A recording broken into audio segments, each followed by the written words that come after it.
It is time for Southwest to repay my support for MK Abiola and Obasanjo, Kwakwanso, NNPP presidential candidate. Welcome to the news and thank you for tuning in to listen. Please subscribe to our channel. To get notified when we post our juicy news update, please click on the notification bell. A former governor of Kano State, ex-minister of defense and new Nigeria's People's Party presidential candidate, Dr. Kwakwanso speaks to a group of journalists on why Nigerians should reject the All Progressive Congress APC and the People's Democratic Party PDP. His sacrifice for two Yoruba who were elected president, his plans for Nigeria and the citizens. Dari Adekambi brings us up. In the last decade, you have shown this quest to serve the country at the highest level. What is driving this desire to be president? He asked. He replied, I believe you could as well ask me why I joined politics, because anybody in a chosen profession will certainly want to reach the peak. I was in the civil service for 17 years and I voluntarily decided to retire and join politics in 1991. By 1992, I was Deputy Speaker of the House of Representatives and the then Governor, Minister, Senator, and so on and so forth. You have given me an opportunity to appeal to Nigerians across the board, especially those who have credibility, capacity to join politics. I joined politics because I believe I have a lot to contribute to the development of a country. When I started in 1991, I decided not to be at the local government or even the state. I decided to go to the House of Representatives, which gave me the opportunity really to meet so many good people at the National Assembly and, of course, people from my party then. SDP and even those in the NRC, because as a presiding officer in the National Assembly, of course, I had the opportunity to work with everybody. That was the foundation I built over the years as a politician who started at that level. Over the years, I realized that our people in this country are so good. All they require is good leadership, and that was why at the end of a constitutional conference and the ban on politics was lifted, we decided to come together across the country. Of course, as a young man then, and I'm still young now, we decided to join forces to form the People's Democratic Party in 1998. In 1999, I became governor of Kano State, and of course, I lost my re-election in 2003. I was also lucky that based on my performance, commitment, and dedication to the party and the leadership, President Olusegun Obasanjo decided to appoint me as Minister of Defense. All the experiences in those positions are experiences that are actually important for anybody who wants to vie for the office of the president of a country. It was during that time we were elected that we realized that unfortunately we just formed the PDP based on the fact that we wanted to kick out the military. When we succeeded in kicking out the military, we realized that we were together with the wrong people. We did everything possible for them to understand, but unfortunately the problem was so critical and deep-rooted.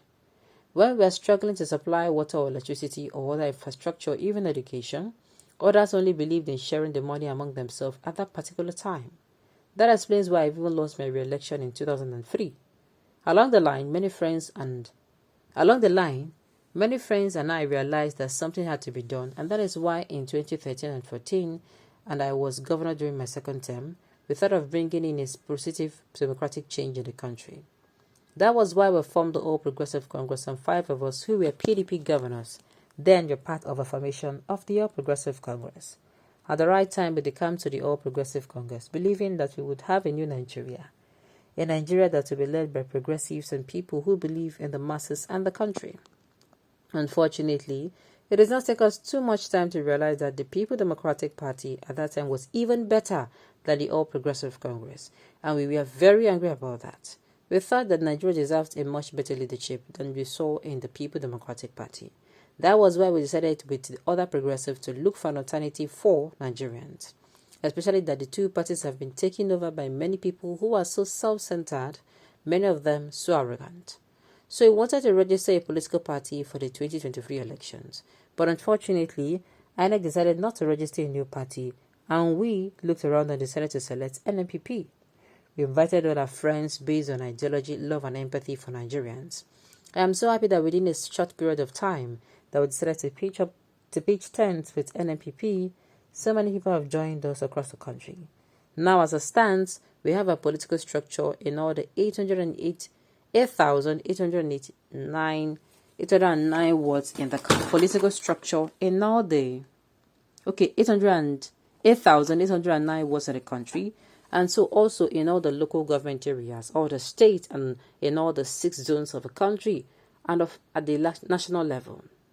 We have very credible candidates carefully selected based on the fact that we believe this country deserves a much better leadership, and this leadership depends on the personalities who will lead us at various levels. We put a lot of emphasis on credibility in picking candidates during our primaries. We believe the new Nigerian People's Party, that whatever the problem we found ourselves today in the country was started and maintained by the 2 political parties, the PDP and the APC. I am happy the southern part of the country, especially the southwest, is relatively peaceful and more prosperous than the other parts of the country, particularly the northern Nigeria. Today in the north, many communities cannot go to bed peacefully. People cannot go to their farms, and poverty is everywhere. And of course, illiteracy. I am sure you remember we have over 20 million out-of-school children in the north. All these things have to do with the mismanagement of our country by APC and PDP. That was why, for example, in Oyo State, we have an engineer, NNPP Guber candidate Joshua Olukayode Popola, who is well-known to us in Abuja, and I am so happy that the state has got credible candidates in him and other candidates who are contesting elections. I am happy we are making tremendous progress. At a stage, many people thought that we were just one of the 4 leading parties, and by design and strategy, we don't want to make too much noise. We try to be at the grassroots level. The new Nigerian People's Party, we believe, is a party to beat in the country. When you mentioned Kwakwanso, the first thing that comes to mind is Kano. Well, it is good. Kano is a big state by whatever standard, especially in terms of population.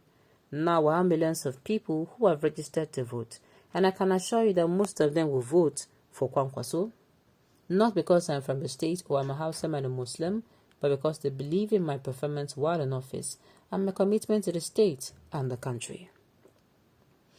They asked, what are your chances in the southwest, where a son of his own, who is also a presidential candidate, Senator Bola Tinubu, is looming large? He replied, in our opinion in NNPP, both the APC and PDP are dead parties. Nobody can come out and tell me more about the People Democratic Party and the All Progressive Congress because I was a part and parcel of their formations. These are parties that have disgraced and disappointed Nigerians.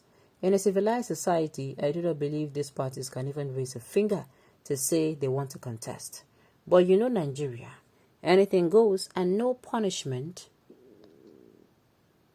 for people who do bad things, and this is why we have found ourselves in this mess.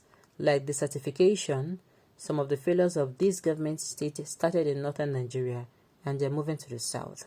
If we allow the All Progressive Congress and the People Democratic Party to continue to govern us, only God knows what will happen in this country.